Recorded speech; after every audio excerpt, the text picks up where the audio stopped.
Bien, muy buenos días. En esta oportunidad vamos a hacer una breve descripción del interior de la cavidad torácica, básicamente haciendo la descripción de cuáles son los espacios que se encuentran dentro de la misma, o sea, cómo se divide y qué estructuras van a ocupar cada una de esas porciones o cavidades. Entonces, lo primero que tenemos que describir rápidamente es cuáles son las paredes de la cavidad torácica, porque si es una cavidad va a tener límites. En este caso, vamos a hablar de pared anterior, pared posterior, una pared superior que sería el techo y una pared inferior que sería el suelo de la cavidad torácica. La pared anterior de la pared torácica está formada principalmente por lo que sería, en cuanto a estructura ósea, las costillas, la cara posterior de las costillas y la cara posterior del esternón, en toda su distribución manubrio, cuerpo y apófisis foides, y en parte también luego recuerde el revestimiento de esa pared torácica ósea, que son los músculos como este de acá, que es el músculo transverso del tórax. Bien, vamos a tener en los espacios intercostales también a los músculos intercostales. En este caso, el que más se vería desde esta vista, desde dentro de la cavidad torácica, sería el intercostal interno e íntimo.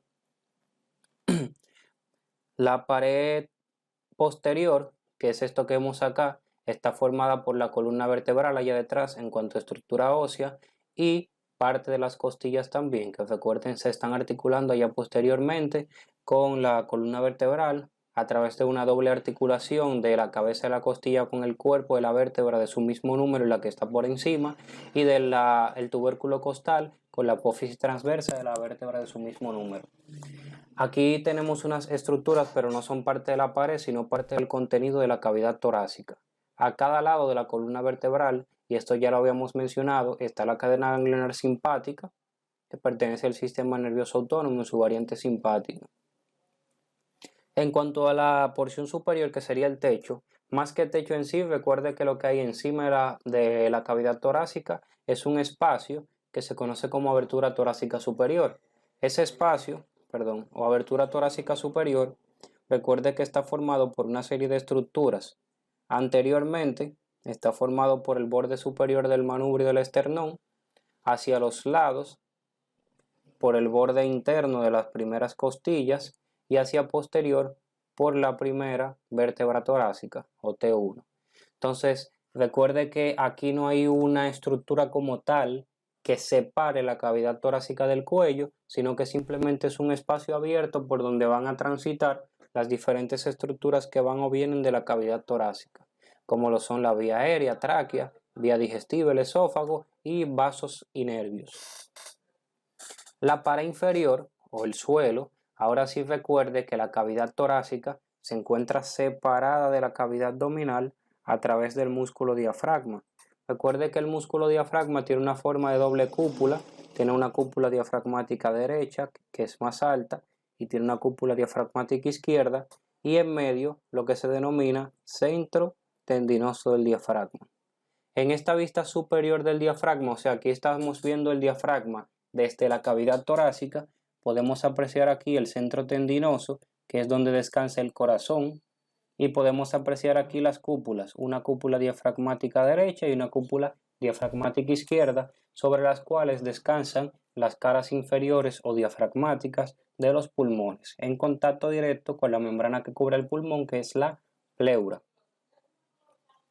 Entonces, ya que conocemos las diferentes paredes, anterior, posterior, el techo y el suelo, tener pendiente que hacia adentro la pared torácica o la cavidad torácica va a estar cubierta por membranas denominadas fascias, que corresponden a fascia profunda porque se encuentran hacia el interior.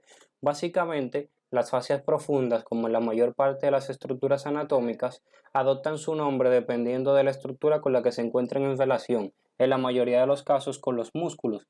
Por eso conocemos y ya hemos descrito, por ejemplo, a la fascia pectoral, que es la parte de la fascia profunda que se encuentra cubriendo el músculo pectoral mayor y que, recuerden, forman los 2/3 principales del lecho de la mama, o sea, sobre la que descansa. Vamos a tener también detrás de esa fascia pectoral, que corresponde a los músculos pectorales mayores, a una fascia que se inserta a nivel de la clavícula, desciende, envuelve el pectoral menor y vuelve a insertarse en la clavícula. O sea que podríamos decir que mantiene colgando, suspendido, al músculo pectoral menor de la clavícula, también es parte de la fascia profunda y se denomina fascia clavipectoral, de la clavícula al músculo pectoral menor. Bien, igual con los músculos intercostales y demás. Tener pendiente que hacia lo más profundo de la cavidad torácica, o sea, lo más interno, toda la pared torácica está cubierta por un tejido fibroareolar que se conoce como fascia endotorácica. Recuerde que el prefijo endo significa dentro. Entonces tenemos esa gran membrana que cubre toda la superficie interna de la pared torácica y que se encuentra en contacto hacia los lados con la pleura que cubre los pulmones. Bien, entonces ya podemos pasar hacia adentro de la cavidad torácica para describir los espacios que se encuentran ahí. Esto es un corte transversal, o sea que si este fuera, por ejemplo, el tórax, y esto sería una vista anterior del tórax, hemos hecho un corte como este, transverso, y lo estamos mirando desde inferior. Entonces aquí podemos ver los tres principales espacios que se encuentran dentro de la cavidad torácica. A cada lado, donde está 7 y 8, tenemos lo que se denominan cavidades pulmonares. Una cavidad pulmonar izquierda, una cavidad pulmonar derecha. Y el espacio que sobra dentro de la cavidad torácica que no esté ocupado por los pulmones se denomina mediastino, porque queda en medio de. Bien, entonces, en una vista lateral, como estas dos que tenemos acá, ya podríamos hablar del mediastino como tal. Recuerde, le voy a dibujar acá una vista anterior. En una vista anterior usted tiene tres espacios. Dos espacios triangulares a los lados, que son las cavidades pulmonares izquierda y cavidad pulmonar derecha, ¿verdad? Entonces, esas cavidades pulmonares, lo que se encuentra en medio de ellas es el mediastino, que simplemente sería el espacio en medio de las cavidades pulmonares. Ahora, ese mediastino tiene límites, tiene un límite superior y tiene un límite inferior. El límite superior del mediastino es el estrecho torácico superior, que usted sabe que más que un límite como tal, simplemente es una abertura. Y luego tenemos el límite inferior, que aquí sí tenemos una estructura, que es el diafragma. O sea que básicamente los límites superior e inferior del mediastino son los mismos límites superior e inferior de la cavidad torácica, porque se extiende en toda la longitud de la cavidad torácica, en medio de las cavidades pulmonares. Entonces esto es mediastino. Bien, ahora ese mediastino lo podemos subdividir. ¿Cómo subdividimos el mediastino? Primero lo podemos dividir trazando otra línea horizontal que vaya desde el ángulo de Lewis hasta la articulación intervertebral entre T4 y T5. Recuerden, eso se denomina plano transverso del tórax. El plano transverso del tórax estaría más o menos acá, a nivel de los ilios pulmonares. Y fíjese que ese plano transverso del tórax me acaba de dividir el mediastino en dos. Un mediastino superior y un mediastino inferior. Bien, ahora yo quiero que tomemos ese mediastino inferior y lo saquemos de ahí. ¿Por qué? Porque el mediastino inferior se va a subdividir en tres espacios más.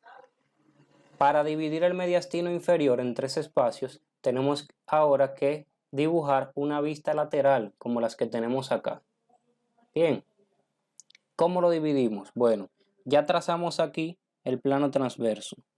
O sea que esto es mediastino superior y esto de acá es mediastino inferior. Este mediastino inferior se divide en tres. ¿Cuál es la estructura anatómica que utilizamos para dividir el mediastino inferior en tres espacios? La membrana externa que cubre el corazón, que se denomina pericardio fibroso. Aquí dibujamos la silueta. Ese pericardio fibroso divide el mediastino inferior en tres: mediastino anterior, mediastino medio y mediastino posterior, como su nombre lo dice. ¿Cuál es el mediastino anterior? El espacio que está delante del pericardio fibroso. O sea que es ese pequeño espacio que se encuentra detrás del esternón y delante del corazón. Eso es mediastino anterior. El otro es todo el espacio que se encuentra envuelto por el pericardio fibroso. Ese es el mediastino medio. Y por último, tenemos el espacio que se encuentra detrás del pericardio fibroso y delante de la columna vertebral. Ese es el mediastino posterior. Bien, básicamente en el mediastino anterior tenemos pocas cosas. Fíjese que es un espacio pequeño. Ahí en cuanto a estructuras importantes podríamos tener en muchos casos la parte inferior del timo, que es una glándula que luego vamos a describir, pequeños vasos linfáticos, nódulos linfáticos y pequeños vasos sanguíneos y nervios. No más de ahí. Y tejido adiposo. En el mediastino medio tenemos principalmente el corazón, como usted puede ver ahí, y las raíces de los grandes vasos. Y en el mediastino posterior, entonces ahí sí tenemos ya una serie de estructuras como lo son el esófago, que pertenece a vía digestiva, la aorta torácica, que es esta, que vamos bajando ahí, el conducto torácico, es el lugar también donde se encuentra el sistema venoso ácido semiácicos. Bien, o sea que básicamente así dividimos la cavidad torácica. Dividimos en tres: cavidad pulmonar, izquierda y derecha, mediastino. En la vista anterior vimos que las cavidades pulmonares tienen forma de triángulo, pirámide, y que lo que está en medio es el mediastino. Que ese mediastino, utilizando el plano transverso del tórax, o sea, una línea que va desde el ángulo de Lewis o articulación manubrio-esternal hasta T4-T5, lo dividimos en superior e inferior. Y luego entonces este mediastino inferior lo dividimos en anterior, medio y posterior. Recuerde que utilizando el pericardio fibroso. Entonces ya a partir de aquí sí podríamos comenzar a estudiar las estructuras que se encuentran dentro de esos espacios en la cavidad torácica.